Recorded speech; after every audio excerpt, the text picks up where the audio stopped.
Hello, everyone. Thank you so much for joining us. My name is Lindsay Smecker. I am a principal at ESP Trendlab, and we are a trend forecasting agency headquartered in New York City. We are the exclusive representation for the Copenhagen Institute for Future Studies in North America. The Copenhagen Institute for Future Studies, or CIFS for short, is a nonprofit, independent futures think tank that was founded in 1969. Today, CIFS is a globally oriented institute that advises organizations on a strategic level all over the world. Joining us today is Tamira Snell and Matthias Bionhoff. Tamira is a senior advisor and futurist, and she has experience in guiding organizations in exploratory insights and innovation processes. With a background in cultural sociology, Tamira's field of passion is people. To understand emerging needs, the drivers and barriers behind why we live, behave, and consume the way that we do. Matthias is an advisor and futurist with a focus on urban futures, innovation, and sustainability. As the lead contact for memberships and partnerships, Matthias is invested in developing long-term, mutually beneficial relationships with future invested clients. And he also believes that the study of people, their needs, and cultures are critical to understanding where we are as a society. Today's presentation, titled The Future Consumer in a Value-Driven World, will give an inside look into how social fragmentation, demographic development, the rise of digitalization, and increased mobility are rapidly transforming our society, our retail spheres, and consumer lifestyles. We are also very excited to be launching CIFS' brand new Futures Partnership. This partnership was built to help equip and inspire your organization to make better decisions about the future through strategic monitoring of critical trends and uncertainties, developing foresight capabilities, and to provide you with a continuous flow of cutting-edge futures insight.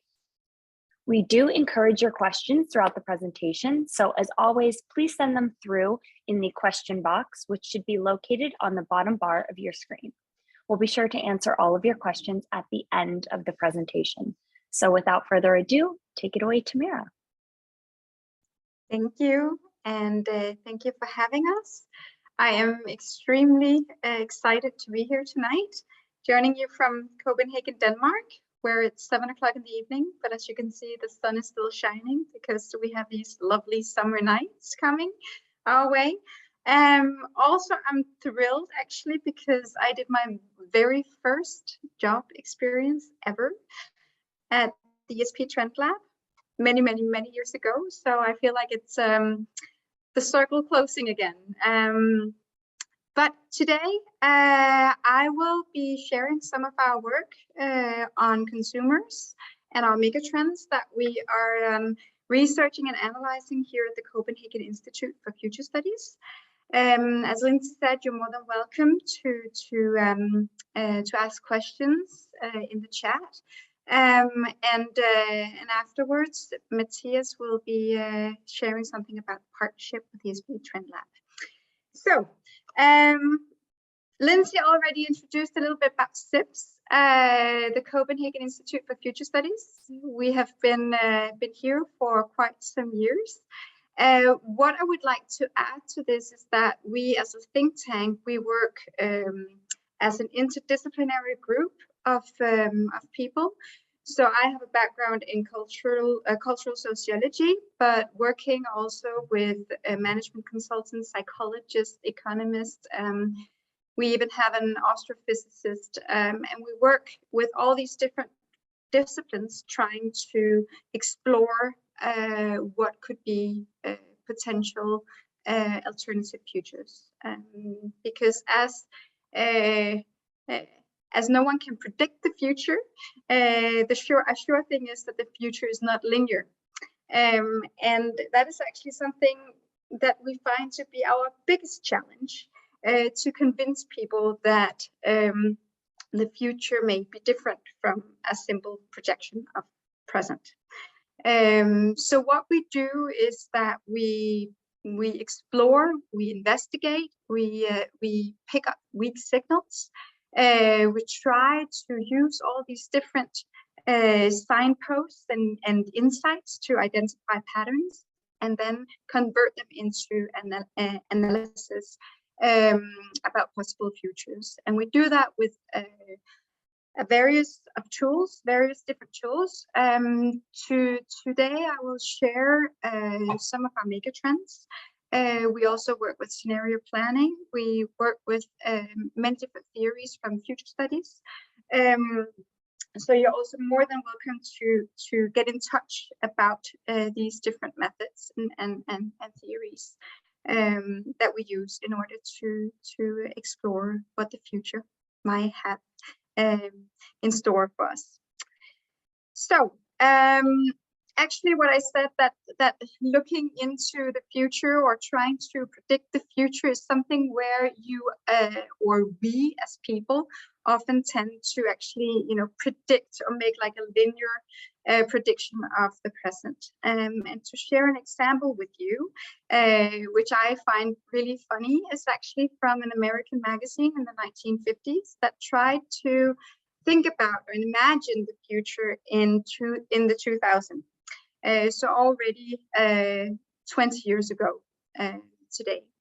And if you can look at these different illustrations, you can see that they actually managed to get some of the technological innovations spot on.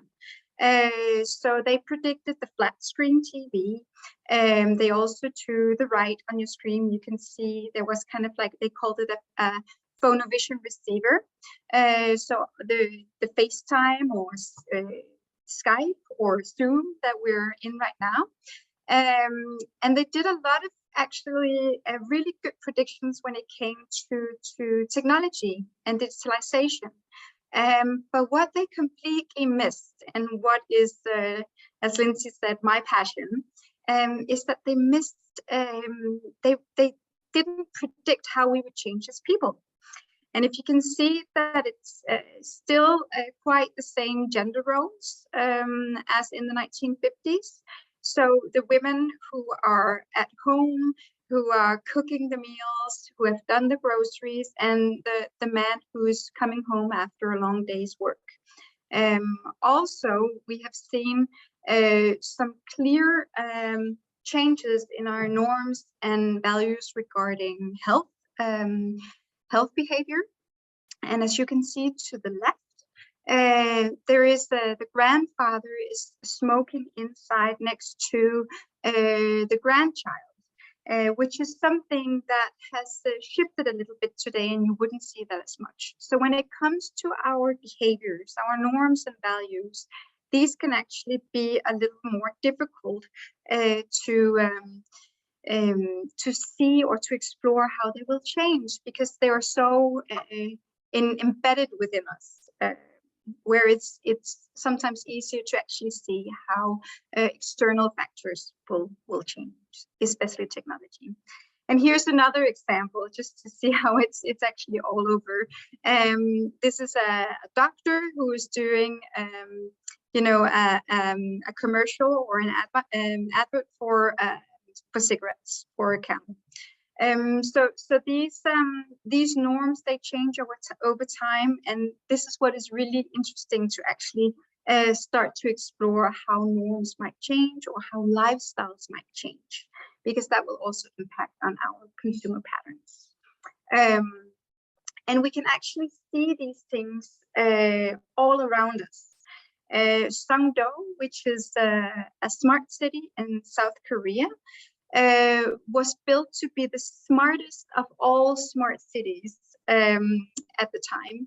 And the only thing that it forgot to think about, because it thought about all the different digital and technological layers that could make the city smart, it forgot about the people, and it forgot to create a city that people wanted to live in. So it has actually also been called a ghost town, because it has been difficult for the city to actually get people to want to live there and move there.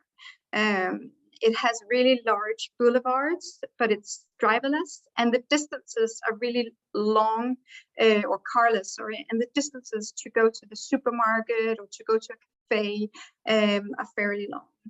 So making something that is future-proofed for consumers can sometimes be hard, especially when it comes to all these new digital solutions that we see. So what we do then at the Copenhagen Institute for Future Studies is that we have these different tools, and we use them to kind of put a new perspective on things or a new lens, to try to imagine what could happen, and then to assess that in different ways.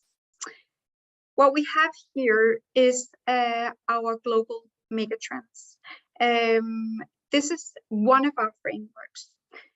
We have divided it into 4 different categories, but it's something where it's really important for me to say that megatrends in our definitions are interconnected. So what happens with one megatrend can kind of push towards other megatrends and have an impact here. So they're not rigid, they're dynamic, and they're moving, and they're interconnected.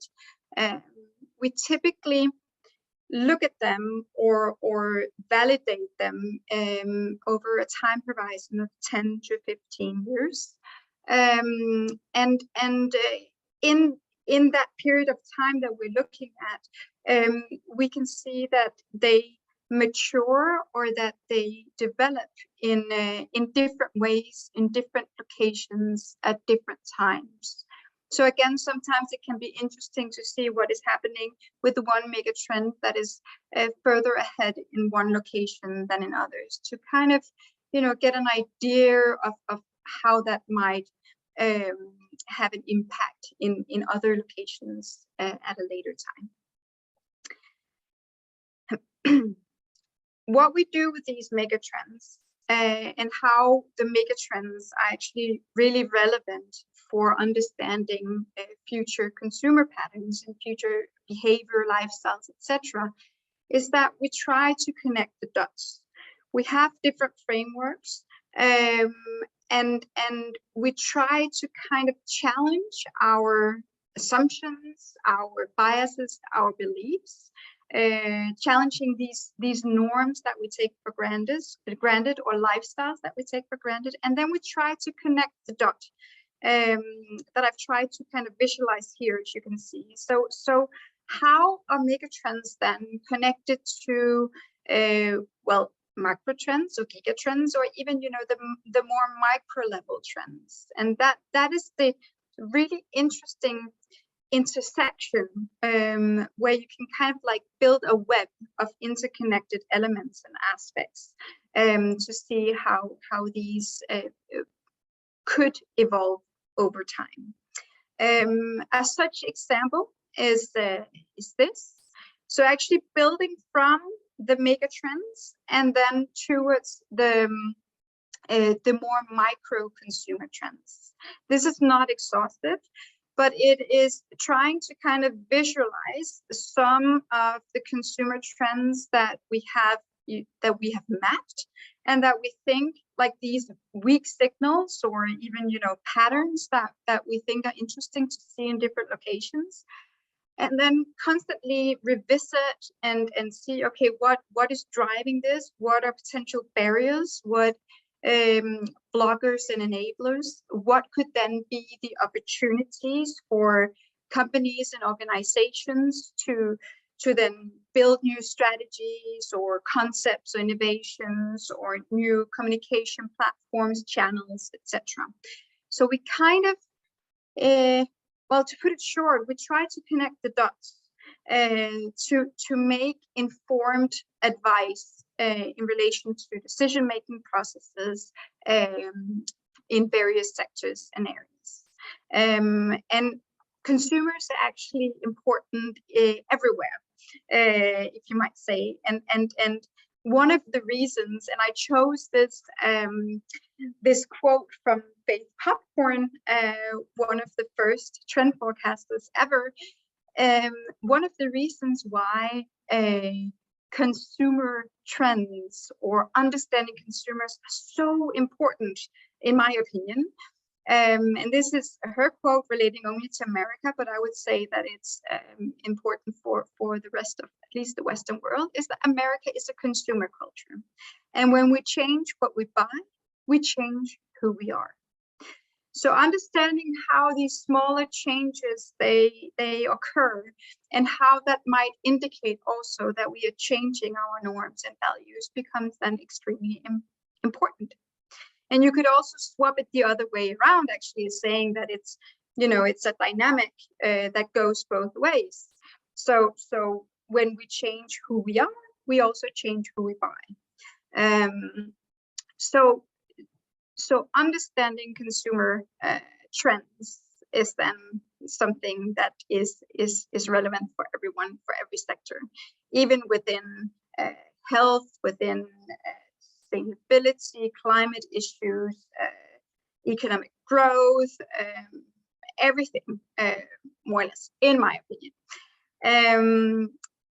And when we look at the future consumer, we tend to say that segmentation is dead, and that we see the rise of the liquid consumer. What I mean by that, I will explain. First of all, the future consumer is, like I try to describe to you through, you know, the intersection or the connectedness between the mega trends and the micro trends. But the future consumer is where mega trends they meet in all these different dynamics that we see. And I will get into that in a moment.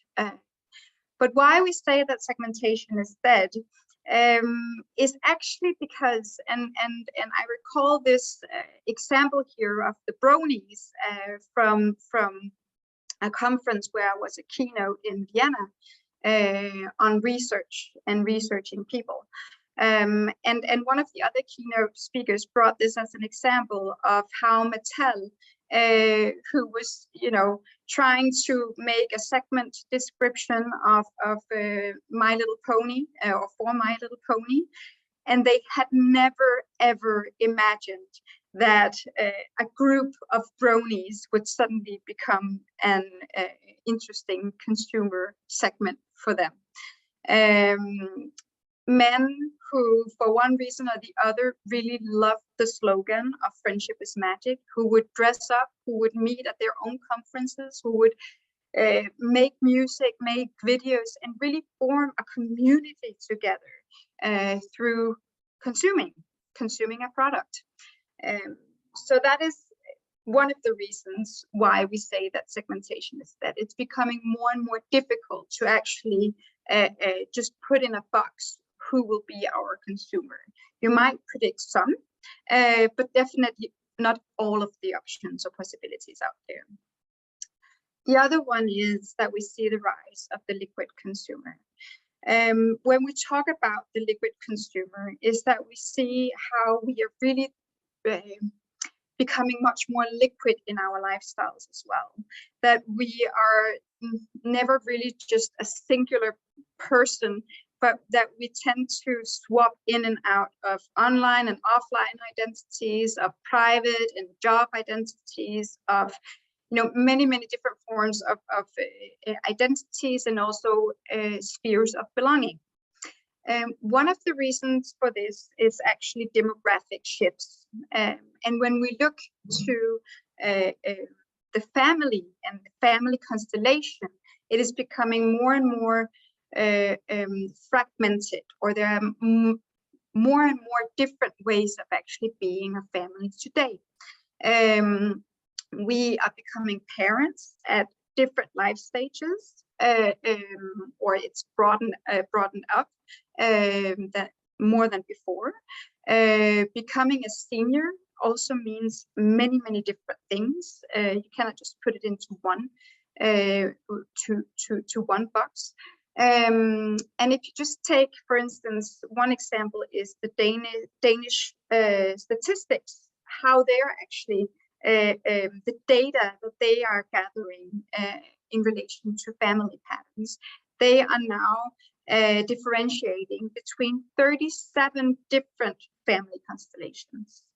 So the family of 4 is definitely still the primary form of a family constellation, but we see more and more different ways of actually forming a family today, and that of course have a great impact on how we consume and the needs that we have in our everyday lives. And sometimes we can be a single dad who is taking care of his kids for a weekend and wants to consume like a family dad and make all nice experiences, etc. And then the day after he no longer has his kids, and he's a single an ordinary single guy who is going to work and going off on dates, etc., and consuming in a completely different way. So we have many different examples of how this is actually pushing an agenda towards a more liquid type of consumption. Another clear indicator coming from a demographic development is the single trend. So single living or single person households is something that is really on the rise. It is something that is growing enormously. It's something that we also see has a skew towards Asia Pacific, but definitely something that is occurring many places in Europe and also in the US. And that again drives new needs and behavior for everything in our everyday life. The example here is of course from Single Day in Alibaba, and how this has become the biggest retail event specifically targeted at singles. So worth noting. Underlying all of this, and something that I really want also to get into, because that is something that is so ingrained, or just something that is in every single cell of our consuming patterns or consumer behavior, is digitalization. And something that also happened during COVID and during the pandemic, the years of the pandemic, which is still something that is peaking in various areas, and that is of course the power of digitalization on our consumer behavior. McKinsey did a study where they one of their insights was that in the first 3 months of the pandemic, they measured across different countries, and we have vaulted forward 10 years in consumer and business digital adoption. So all of a sudden we would, and that would also be across generations. We've seen some generational gaps that grew closer, because all of a sudden that was one of the only ways that we could consume, and we needed to improve our digital skills, and use the means that were possible at a time of lockdown, etc. So all in all, this is something our digital behavior and our digital skills is also something that is then driving our digital expectations, which is not just specifically targeted our online experiences, but definitely also our offline retail experiences, of shopping or consumer experiences. And in that sense, we also, when we talk about liquid consumption, we also talk about liquid expectations, because the way that we function, and back again to being, in a consumer society, or where we have this logic, that we actually compare our experiences, and where a really great, amazing experience in one place then becomes the standard of comparison for everything else. So if I can pay seamlessly when I take an Uber, why isn't it the same when I purchase my groceries? So we have this logic of what we, what is possible in one place should also be possible in other spheres, retail spaces. And what is interesting in this, because what we have seen with the fragmentation of demographic patterns and the increase in singles and fragmented family constellations, etc. We have for a long time been talking about individualization as a strong megatrend. The expectation of personalization, that we want everything customized and fitted to where I am right now and when I want it, and have also been expecting that. Now, what we started to look at when the pandemic started was actually that there was a shift.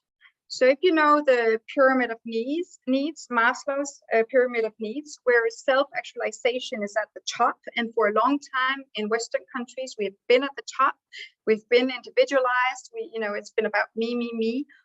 All of a sudden, our focus shifted, and it became still with an expectation of Wi-Fi and a digital connection, etc. But all of a sudden, we became much more focused on our needs that were lower or further down in the pyramid of needs, because we could no longer take them for granted. So a need for feeling healthy, physically and mentally, the need at the very bottom, then a need for feeling safe and secure, because how could we actually do that in this uncertain world all of a sudden? And then a need for feeling in control. How could we make some kind of new rituals or new kind of structure in our everyday life that could help us feel in control? And then also, how could we feel that our social need was fulfilled? How could we learn to be social on a distance? And in all of these needs in the lower end of the pyramid of needs, consumption is actually plays a really interesting role, and is something that is worth looking at also going ahead, at least for the short-term future. And especially, and what I will get into now in terms of new retail spaces and trends and etc., is the social need. So actually being kind of like a yin and yang in terms of individualization, but at the same time, this need for being social or being a part of something, belonging to a community. This is something that will be really interesting going forward. And where we have seen it is, of course, the social shopping, something that has really been on the rise. Hashtag TikTok made me buy it. But this is something that is expected to grow a lot over the coming years. And actually also what is really important for me to say is that it will of course grow online, because it's online social platforms that are making this possible. But also the importance of actually thinking about the social spheres offline, and how these can be interconnected. One ways in which this has been actually proved possible and have closed the gap between online and offline experiences has been this way of actually making shopping live and real time. So blending entertainment, but also with instant purchasing, and being like a social interactive retail platform is something that is really interesting, and something that is also growing. And if we're going to go in the same direction as China, for instance, when it comes to live commerce, then it's something that will definitely play an interesting part in future consumer universes. So thinking about this whole a way to bridge the gap between online and offline. Of course, omnichannel, but how can also the offline experience be something that is memorable and something that is not detached from the online experience? Then, of course, I will have to mention the metaverse, because so much is going on, so much that is relating to fluid consumption, so much that is also, showing this intersection, but also how the boundaries are blurring between being online and offline. I mean, I remember when I was growing up and I had to do something on my computer and go online, I would say, okay, I'm going to sit down and go online. That is so old. It really makes me feel old, at least, because this completely merged into the reality, especially for younger generations when they grow up. And this area of the metaverse, or this way of actually thinking about new spheres with more layers of experience, is also something that very. It is social platforms, etc.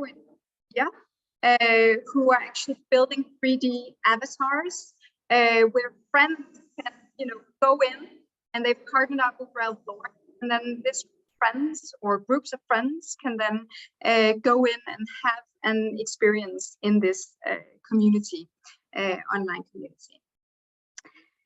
So all in all, and I'm getting towards the end here.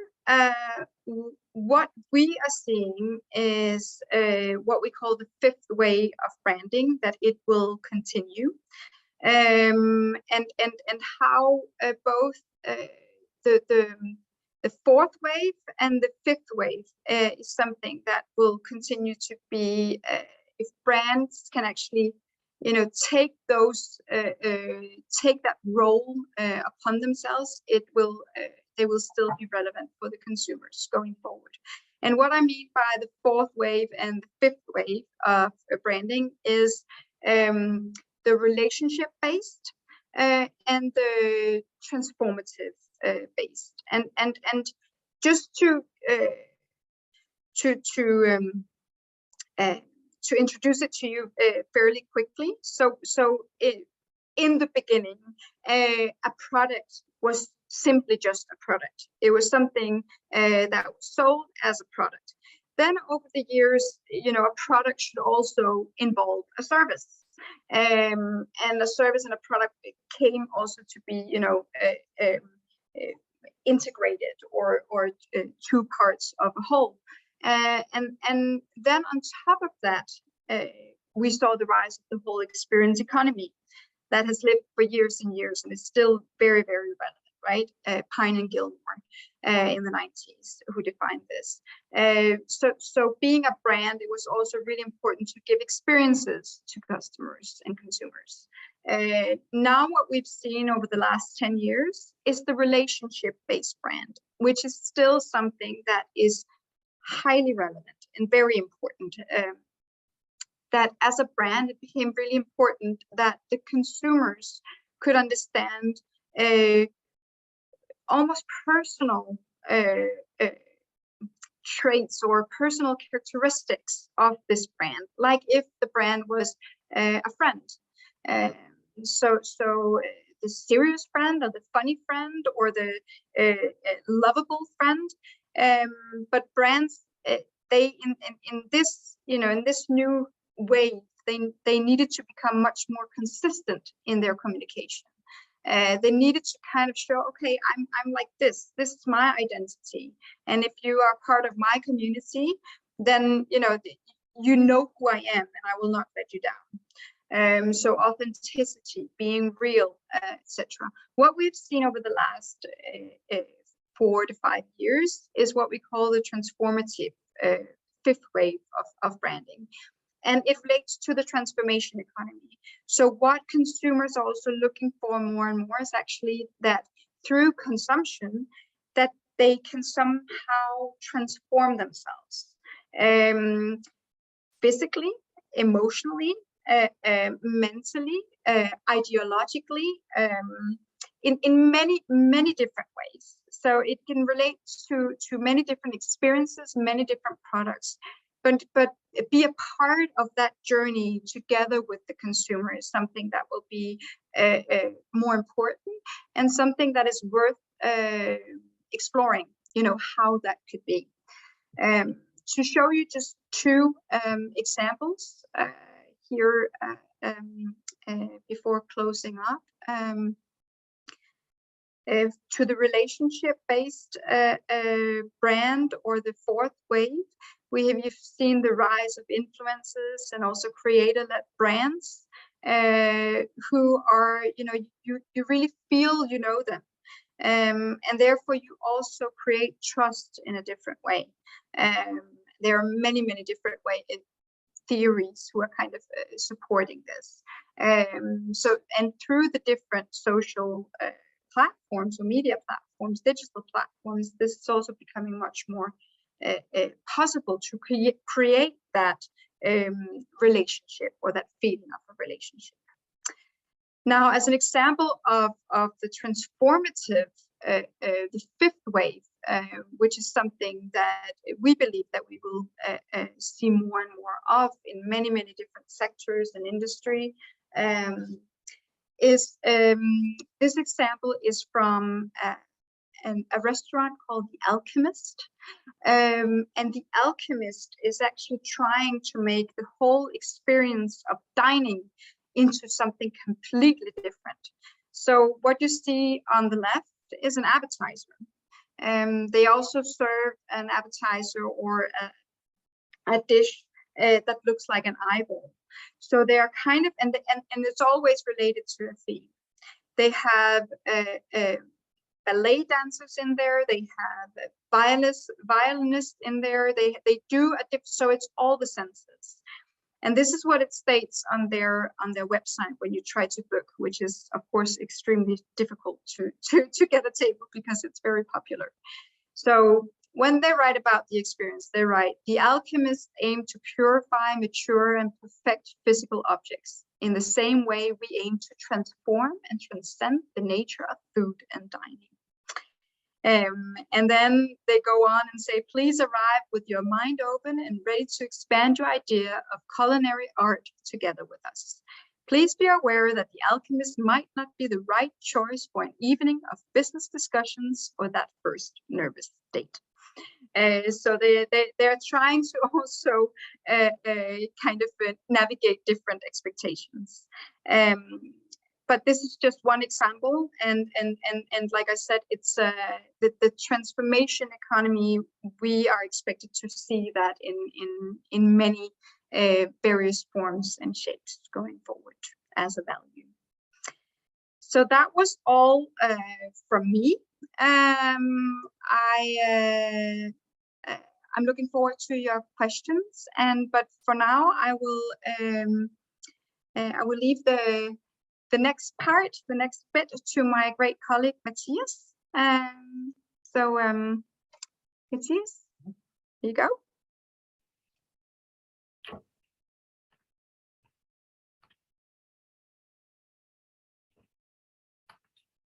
All right.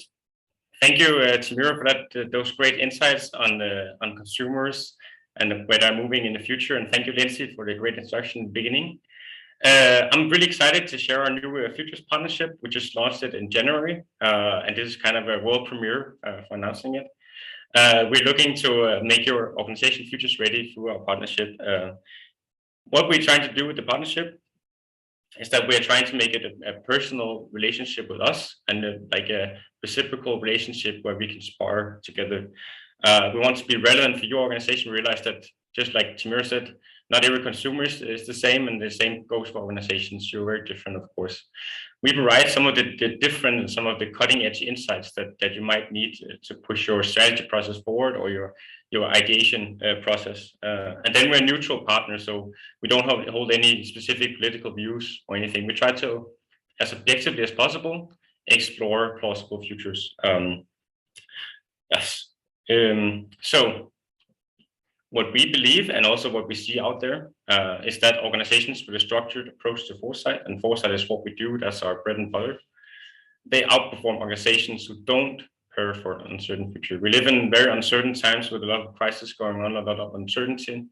We want to make sure that you're ready to face all these challenges face first. So we monitor critical trends and uncertainties. Uncertainties is some of the things that is most driving for decision making. You need to be aware of where the uncertainty lies to make the best decisions now. That's what we provide with the partnership. Then we also experience that many organizations don't know where to start simply when it comes to working with the future. A lot of people want to engage and want to really use this exciting new concept for many of foresight and future studies, but they don't know where to apply it first. So that's what we can provide. We can use our 50 years of experience at working with the future in many different ways to help your organization develop the right foresight capabilities in your organization itself, and of course also give you some inspiration and some tools to work with the future. And finally, we also, and hopefully also some of you realize that the world of tomorrow looks different than the one today. We can't just linearly forecast the future. And some of the biggest developments sometimes take place in the periphery. So on the horizon, it might be on the horizon for many organizations, and suddenly the future is here. So we try to help you, inspire you, rethink some of the assumptions you might hold, build discussions about the future, broaden your horizon, and also, none the least, challenge your mental models that you have in your organization. So we work with 7 different focus areas primarily. Consumers and retail, which Tamira is in charge of. We also have geopolitics, media, arts and culture, and so on. These 7 focus areas each have a person assigned to them, and each person is responsible for finding the critical trends and the critical issues that's going to impact the next 5 to 10 years. So this is a non-exhaustive list of what some of these trends and issues are. With us, we can take you on a journey towards any of these issues, have a discussion about how it impacts your organization, how it might impact your organization now and in the future. Yes, so our services, to kind of sum up, as a future partner, we help monitor critical trends and uncertainties, the ones you just saw. We provide a trusted advisor, so you get a person, a futurist assigned to your organization specifically, who helps you with your issues. We equip you with some skills. We either provide one tailor-made presentation or mini workshop about a topic of your choice. Maybe you're super interested in the metaverse. We would like to dive into the metaverse with you in a workshop, or you can join our courses, which are very popular, about how to actually apply some of these foresight methods. And as of course also a partner discount on some of our smaller projects, like workshop, keynotes, small advisory projects. Like Tamira said, we work with everything related to the future. The possibilities are endless. So it's just about finding the right sweet spot, and we help find the most relevant things to help your organization move forward. And we inspire, none the least. We have our Farsight magazine, which is coming out actually in a couple of weeks, a new publication where we look into the world of tomorrow and try to see what's actually moving. So the next one is going to be about the future of work, a very, very relevant topic, especially after the COVID crisis, or during, with some people still in it, unfortunately. Then we have 10 yearly future seminars with our futurists and experts. So we have the next one on Monday, and you're all very welcome to join. We can send you an invite afterwards with a futurist and experts, and we talk about different issues that might impact you as well. And finally, you have unlimited access to a digital knowledge archive filled with articles, reports, and so on. So those are kind of the services in our partnership, and you're welcome to reach out to us or ESP, Lindsay, to hear more if you're interested. All right, back to you, Lindsay. Hi, thank you so much. That was incredible. I have a couple questions already to get us started. So I think this is for Tamira, but either of you, I'm sure, can answer. So the first question is, when you talk about the liquid consumer, do you think primarily of the younger generations? That is a good question. Well, actually, of course, in terms of liquid consumption and having these digital skills or capabilities, some of us, the younger generations, have been, also called digital natives, so have been really brought up thinking in that the two worlds are connected, right? So that the fluidness of their consumption patterns or their lifestyles. But fluidity is not only related to, for instance, the online or the digital development. So fluid consumption or the fluid consumer is just as much how we can have fluid lifestyles within the same day, within the same hour, within the same week. How we are shifting and we are swapping back and forth, depending on the tribes or the communities that we relate to. So it's definitely something that is going cross generations, but then you can see differences in relation to consumer patterns in how this is actually lived. Thank you. Another question, sustainability wasn't something that we focused on for this webinar, but how do you see sustainability remaining relevant in the future? Well, actually, we are just doing our final analysis on a huge research study that we have been doing on sustainability in relation to consumption, and it's something that we will share much more about at a later stage. But we have seen some of the tendencies is in sustainability and consumer patterns is one thing is what we really want to do, and the other thing is what we actually do. So there is kind of like a gap here. What will be interesting to kind of keep an eye on and to explore further is also how the various global issues happening at the moment, how that will also impact on a possible shift in sustainable consumption.